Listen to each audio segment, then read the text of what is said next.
নতুন একটা সকালের শুরু মানে আমাদের জীবনে হাজারো নতুন কিছু, হাজারো পুরানো কিছু, সব কিছুই যেন আমাদের জীবনে এক অন্যরকম আলোড়ন সৃষ্টি করে। হ্যাঁ, আমরা নতুন করে সূচনা করি একটা দিনের, কিন্তু সব কিছু কি নতুন হয়? না, সব কিছু নতুন হয় না।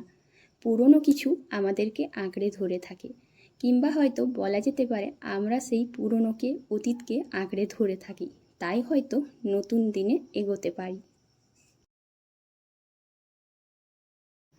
সকালে ফুলগুলো তুলে নিয়েছি কাকুদের বাড়িতে এসে। কাকুরা বাড়িতে থাকবেন না, সেই জন্য একটু সকাল সকাল এসে করে ফুল তুললাম। আর জানো তো বন্ধুরা, ফুল তোলার পরেই একটা নতুন জিনিস দেখলাম, যে কাকু এই টবটা থেকে কিছু নিচ্ছিল। তারপরে ট্রের ভেতরে দেখলাম, প্রথমে তোমাদেরকে টব বললাম, কারণ কি বলতো, একটা টবে ছিল জিনিসটা। এরপর এই ট্রে থেকেও একটা নিয়েছে, সেটা হচ্ছে আদা। এই যে দেখো, এইখানে না দুটো আদা ছিল, দুটোর মধ্যে একটা নিয়েছি। ঘুম থেকে উঠেই এরকম একটা সমস্যা সমাধানের জন্য সেই ছোটোবেলায় বাবা মার কাছ থেকে পাওয়া শিক্ষা আজকে আবার দ্বিতীয়বার অনুশীলন করতে হলো। সত্যি, পুরানো জিনিস আমরা কখনোই ফেলে দিতে পারি না, অতীতকে ভুলতে পারি না, এটাই তার প্রমাণ। যখন আমরা ঘুম থেকে উঠি তখন আমরা সব সময় ভাবি যে আজ থেকে যেন আমাদের দিনটা ভালো কাটে, সারাটা দিন যেন ভালো হয়। কিন্তু সেই ঘুম থেকে ওঠার শুভক্ষণেই যদি আমরা কোনো সমস্যার সম্মুখীন হই, কতটা মন মেজাজ খারাপ লাগে। বিশেষ করে এই ক্ষেত্রে দেখো, ঘুম থেকে ওঠার পরেই না দেখি যে ব্যাস, আমাদের যে কলগেটটা দিয়ে ব্রাশ করা হয় সেটা কিন্তু শেষ। আর শেষ তো এই মুহূর্তে সাথে সাথে, বা আমাদের যে গ্রামে কোথায় কি পাবে, আর সব সময় সবটা কেনার থেকে সেই পরিস্থিতি সমাধান করার চেষ্টা করা যায়। তাই দেখো, সেই যে ছোট্টবেলায় এই জিনিসটা দেখেছিলাম, যখনই কোনো কারণে ঘুম থেকে ওঠার পর দেখি যে কলগেট নেই, তখন দেখতাম যে বাবা মা যেই থাকতো তখন সে কলগেটটাকে ভালো করে দুখণ্ড করে সেখান থেকে কিছুটা কলগেট বের করতো। যতটুকু পাওয়া যেত ব্যাস ওটা দিয়ে সেই মুহূর্তে কাজ চালানো যায়। আর সেই জন্য জানো তো, আমিও বেশ কলগেটটাকে ভালো করে কেটে একটু বের করে নিলাম। আর এতে জানো, সকালটা আর কোনো সমস্যা ঘটলো না, সকালের সমস্যাটা খুব ভালোভাবেই সমাধান করে নিতে পারলাম। একেই বলে যে পুরনো জিনিস বা অতীত আমাদেরকে অনেক কিছু শেখায়। আর সেই বাবা মায়ের দেওয়া কথা বা বাবা মায়ের দেওয়া শিক্ষা, সেগুলো না আমরা পদে পদে অনুশীলন করে থাকি।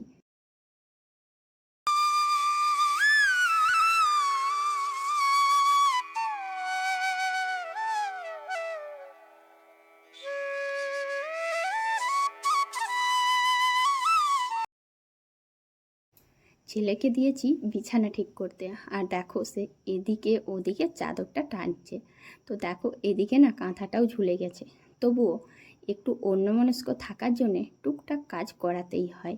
সকালবেলায় এরকম ছোটোখাটো কাজগুলো যদি বাচ্চাদেরকে একটু বলি না, করলে মনটাও ভালো লাগে, আর ওদেরও যেন এইরকম কাজগুলো করতে অভ্যস্ত হয়। আসলে কি বলো তো, বর্তমান যুগে একটু একটু যদি বাচ্চাদেরকে কাজ করতে দেওয়া হয়, কুড়েমি হবে না। আমার ছেলেটাও গো এরকম ছিল, সহজে কোনো কাজ করতে চায় না।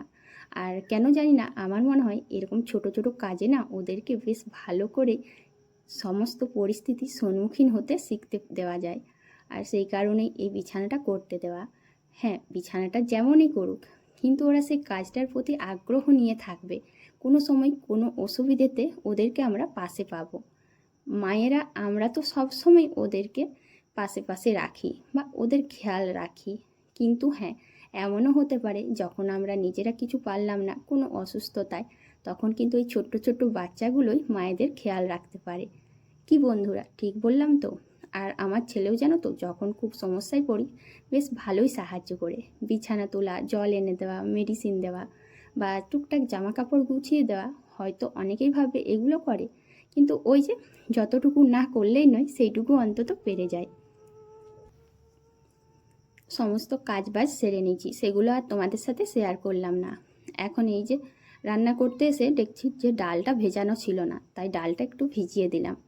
আর জানো তো, আজকে সেরকম কিছু সবজি করব না। এই যে বাগান থেকে শাক তুলে এনেছি, শাকটা ধুয়ে নিচ্ছি, সেই শাকটা করব তরকারি, আর ডাল করব, আর করব পাঁপড় ভাজা।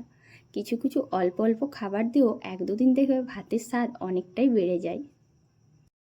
মা দেখো, এতক্ষণ ভিডিওটা করছি কিন্তু তোমাদেরকে তো বলতেই ভুলে গেছি, যে সমস্ত বন্ধুরা আমার ভিডিওটা দেখছো, তোমরা যারা যেখান থেকে যে প্রান্ত থেকে দেখছো, আশা করছি ভালো আছো, আগামী দিনেও ভালো থেকো। আর আমিও খুব ভালো আছি। আমি যদি ভালো না থাকতাম একদমই ব্লগ শেয়ার করতে পারতাম না। তো ছোট্ট একটা গ্রাম থেকে মুনমুন তোমাদের সবাইকে ভিডিওটা দেখার জন্য অনেক অনেক স্বাগতম জানাই। বড়দের জানাই প্রণাম, ছোটদের জন্য রইল অনেক অনেক ভালোবাসা। তোমরা বড়রা সদা সর্বদা যদি মাথার উপর আশীর্বাদের হাত না রাখো, তাহলে আমরা ছোটরা কখনোই এগোতে পারি না।